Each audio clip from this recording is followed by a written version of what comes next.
JUICE is this university consortium, and the idea here is to accelerate materials discovery all the way up to pilot plant and devices. So one of the things we're interested in the hub is taking materials that are typically produced on the gram scale and producing them on a kilogram per hour scale. Ways we do this include continuous hydrothermal flow synthesis, freeze drying and continuous rotating tube furnace. Yeah, so what we've got behind me here is the continuous hydrothermal flow synthesis process. This is a lab scale process and we can make hundreds of samples relatively quickly, and then by making these samples we can screen them to find the one with the best properties. So this might be the best battery material or the best catalyst. Once we've identified the optimum material composition, we can then scale this up using the UCL pilot plant process. Well, my name is Furio Cora and I'm a professor of computational chemistry here at UCL.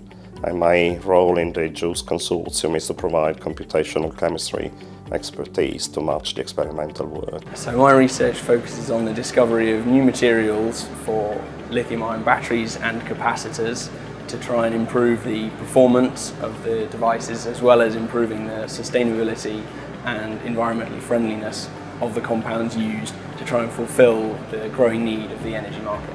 There's two ways in which you can link the simulation of materials with the real experimental side. The first one is to help understand experimental characterization, for instance spectroscopic signature, which are very difficult to characterize.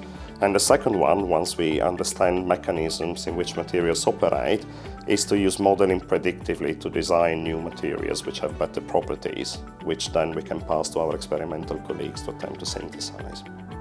I work as part of the JUICE Energy Hub, and we're working bridging the gap between academic scale and industrial scale here, so from 20 grams to kilograms, and for that we use a continuous hydrothermal pilot plant that's just behind me, which produces large quantities of slurry which we can then work up and put into battery materials. Both the pilot plant and this process use something called a confined jet mixer, and the confined jet mixer allows us to mix superheated water at 450 degrees C with the metal salts in a very consistent way to create well-defined nanoparticles. The JUICE Hub is a really exciting project because it spans materials discovery and the ability to directly scale up using a suite of synthesis apparatus. We think this could be applied to a number of industry sectors, and we're excited about the opportunities that are coming out of the project. Most universities only ever sit at technology readiness levels 1 to 3 where they're doing fundamental research.